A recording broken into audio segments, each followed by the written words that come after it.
Hello everyone, welcome back on my YouTube channel. तो देखिए students, आज का जो हमारा टॉपिक है वो कंडीशनल सेंटेंसेस से रिलेटेड है। एक्चुअली मैंने काफ़ी नोटिस किया है स्टूडेंट्स को इस टॉपिक में बहुत ज़्यादा प्रॉब्लम आती है और इवन स्टूडेंट्स इस टॉपिक से बोर्ड एग्ज़ाम के अंदर ग्रामर सेक्शन के अंदर एक या दो क्वेश्चन हमें देखने को ही मिलते हैं। तो आइए टॉपिक की शुरुआत करते हैं, ठीक है। तो देखिए conditional sentences, actually conditional sentences को समझने के लिए सबसे पहले हमें क्लॉज का टॉपिक सीखना होगा, क्योंकि इसके अंदर ना प्रिंसिपल क्लॉज और मेन क्लॉज वर्क करती है, ठीक है। तो टाइप्स ऑफ कंडीशनल सेंटेंसेस इस पर चलते हैं। देखिए कंडीशनल सेंटेंसेस के 3 टाइप्स हैं। फर्स्ट वन है आपका प्रोबेबल कंडीशन, या फिर हम इसे ओपन कंडीशन भी कह सकते हैं। सेकंड आपका आता है इम्प्रोबेबल कंडीशन या फिर unfulfilled condition of the present. Third जो पार्ट है इसका या थर्ड काइंड्स है वो है इम्पॉसिबल कंडीशन या unfulfilled condition of the past, ठीक है स्टूडेंट्स। ये 3 टाइप्स हैं इसके और ये 3 टाइप्स के कंडीशन सेंटेंस होते हैं। तो आइए इनको वन बाय वन हम समझते हैं एक एक करके। तो देखिए फर्स्ट वन है आपकी प्रोबेबल कंडीशन या ओपन कंडीशन। तो इसकी जो सेंटेंस स्ट्रक्चर है वो इस प्रकार है, इफ क्लॉज प्रेजेंट टेंस में, मतलब जो फर्स्ट जो सेंटेंस होगा वो आपका प्रेजेंट टेंस में होगा। इट मींस इफ क्लॉज जो होगी वो प्रेजेंट टेंस में होगी, और देन आफ्टर जो दूसरी क्लॉज होगी वो मेन या प्रिंसिपल क्लॉज जिसे हम कहते हैं वो आपकी या तो फ्यूचर टेंस में हो सकती है या फिर प्रेजेंट टेंस में, इन दोनों में से किसी में भी हो सकती है, ठीक है। देखिए एग्जाम्पल है आपका, फर्स्ट सेंटेंस दिया गया है, if I go to Delhi I shall meet my brother. Even इसमें यह कह रहा है कि अगर मैं दिल्ली गया तो मैं अपने भाई से मिलूंगा। तो ये एक ओपन कंडीशन है, इसमें ऐसा कोई डाउट नहीं है कि वो नहीं मिलेगा, ठीक है। सेकंड है if you go to Mumbai you will see the Gateway of India there. Actually अगर तुम्हें मौका मिला मुंबई जाने का तो तुम वहां पर गेटवे ऑफ इंडिया जरूर देखोगे। तो थर्ड वन है if you have a headache, यदि तुम्हें हेडेक है तो यू टेक रेस्ट, तो तुम्हें क्या करना चाहिए, रेस्ट करना चाहिए या रेस्ट लेना चाहिए। फोर्थ वन है इफ इट रेन्स, यदि वर्षा होगी, I shall not go out for walk, अगर वर्षा होती है तो मैं घूमने के लिए बाहर नहीं जाऊंगा। तो इवन आप देख सकते हो स्टूडेंट्स, इसमें जो इफ क्लॉज वाला सेंटेंस है वो आपका प्रेजेंट टेंस के अंदर है। दूसरा जो सेंटेंस आया है वो जिसे हम मेन या प्रिंसिपल क्लॉज कहते हैं वो आपका फ्यूचर टेंस में है, ठीक है।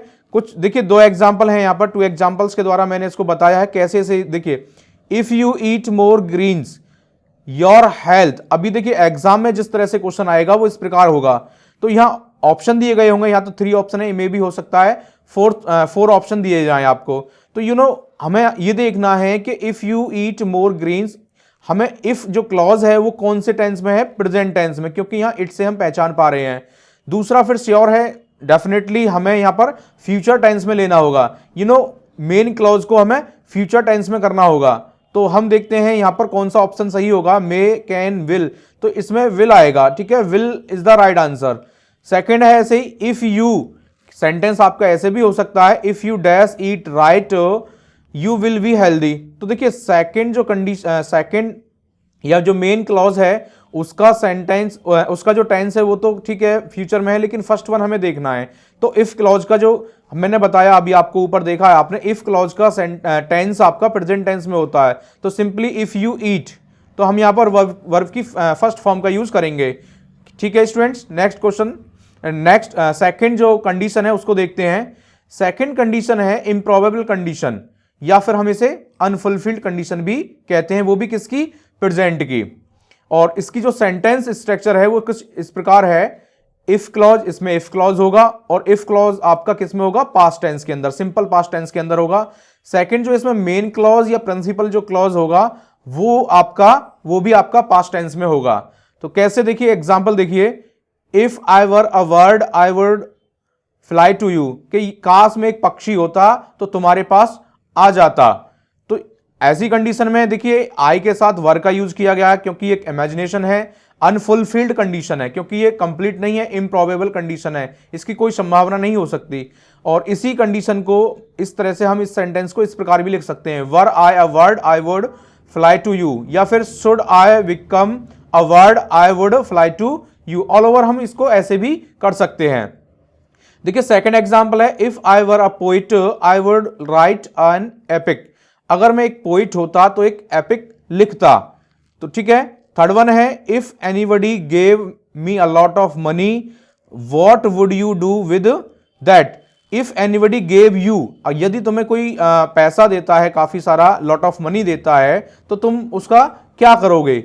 ठीक है। हालांकि ये ऐसा तो नहीं है कि दे दिया है, ये इनप्रोबेबल कंडीशन है या अनफुलफिल्ड कंडीशन है। देखिए कुछ टू एग्जांपल्स हैं इसके। If he dash harder he dash reach the his goals. तो हम देख सकते हैं इसमें इफ ही ट्राइड हार्डर ही, तो देन ही वुड, तो हम यहां पर वुड लेंगे, he would reach his goal.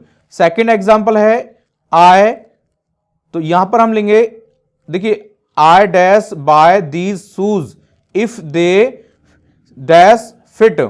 तो देखिए यहां पर आएगा आई वुड बॉट, क्योंकि सेंटेंस की स्ट्रक्चर कुछ ऐसे भी हो सकती है, क्योंकि पहले मेन क्लॉज को दे दिया जाए, बाद में इफ क्लॉज को दिया जाए। I would bot these shoes if they fitted. ठीक है। तो यहां पर आपका फर्स्ट वन आपका सेंटेंस है वो आपका as a fitted, okay, past में रहेगा। क्लियर है स्टूडेंट। नेक्स्ट कंडीशन देखते हैं। थर्ड कंडीशन है हमारी इम्पॉसिबल कंडीशन, या फिर हम इसे अनफुलफिल्ड कंडीशन ऑफ कह सकते हैं, वो भी किसकी, पास्ट की।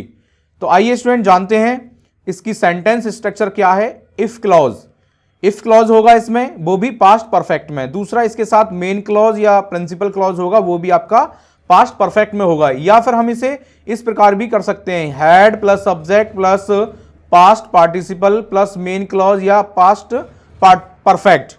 तो ठीक है, फर्स्ट एग्जांपल देखते हैं। If we had visited Agra he would have seen the Taj महल।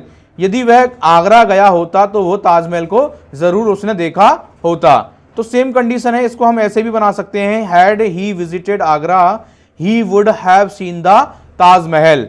ठीक है। सेकंड एग्जांपल है, if you had worked hard you should have pass the examination. अगर तुमने कठिन परिश्रम या हार्ड वर्क किया होता तो तुम इस एग्जाम को तुमने पार कर लिया होता, पास कर लिया होता। तो ऐसे ही इसको हम इस प्रकार भी बना सकते हैं। ठीक है। थर्ड कंडीशन देखिए, थर्ड एग्जांपल देखते हैं।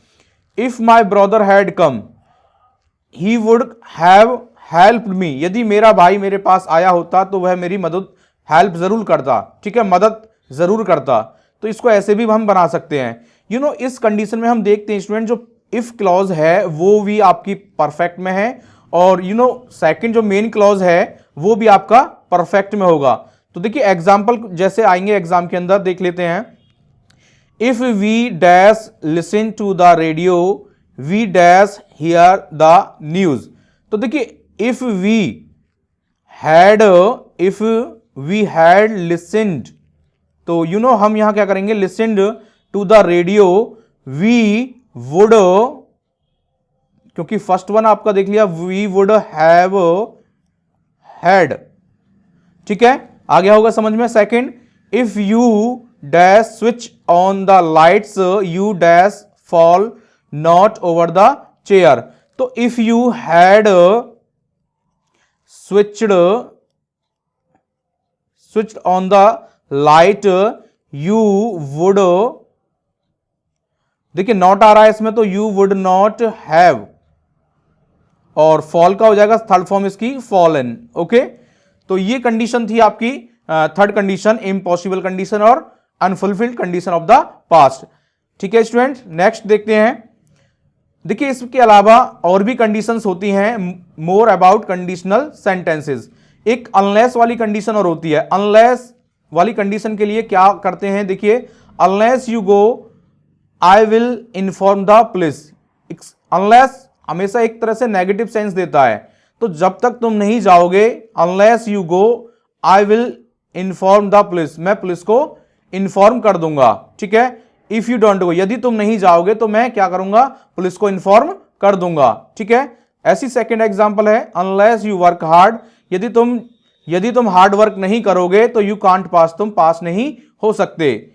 Unless you will watch this video जब तक यदि तुम इस वीडियो को नहीं देखोगे you can't learn about conditional sentences, तो फिर तुम क्या नहीं कर पाओगे, तुम कंडीशनल सेंटेंसेस के बारे में नहीं जान पाओगे, नहीं सीख पाओगे। ठीक है। Fourth one, unless you work hard, जब यदि तुम हार्ड वर्क नहीं करोगे तो यू कांट बी सक्सेसफुल, तुम सफल नहीं हो सकते। ठीक है स्टूडेंट, इसको हम चाहें तो इफ वाली कंडीशन से भी कर सकते हैं, if you don't work hard you can't be successful. ठीक है, इस पर थोड़ा विशेष ध्यान दें। अनलेस, अगर अनलेस आ रहा है तो उसके साथ में अफर्मेटिव वर्ब होगा। ठीक है, और इफ कंडीशन यूज कर रहे हो आप, इफ क्लॉज का यूज कर रहे हो तो फिर आपका जो वर्ब होगी वो नेगेटिव में होगी, जैसे कि आप देख सकते हो फर्स्ट एग्जांपल में बताया भी है। सेकंड कंडीशन है अनलेस के साथ में सबऑर्डिनेट क्लॉज और फिर मेन क्लॉज आपकी नेगेटिव में चली जाएगी, जैसा कि आप सेकंड एग्जांपल में देख सकते हो। तो स्टूडेंट्स, आज की वीडियो में सिर्फ इतना ही, और उम्मीद करता हूं आपको कंडीशनल सेंटेंसेस के बारे में समझ में आया होगा। अगर स्टूडेंट्स ये वीडियो आपको अच्छी लगी हो तो लाइक, कमेंट और हाँ सब्सक्राइब जरूर कर देना। ठीक है, आज की वीडियो में इतना ही। Thank you.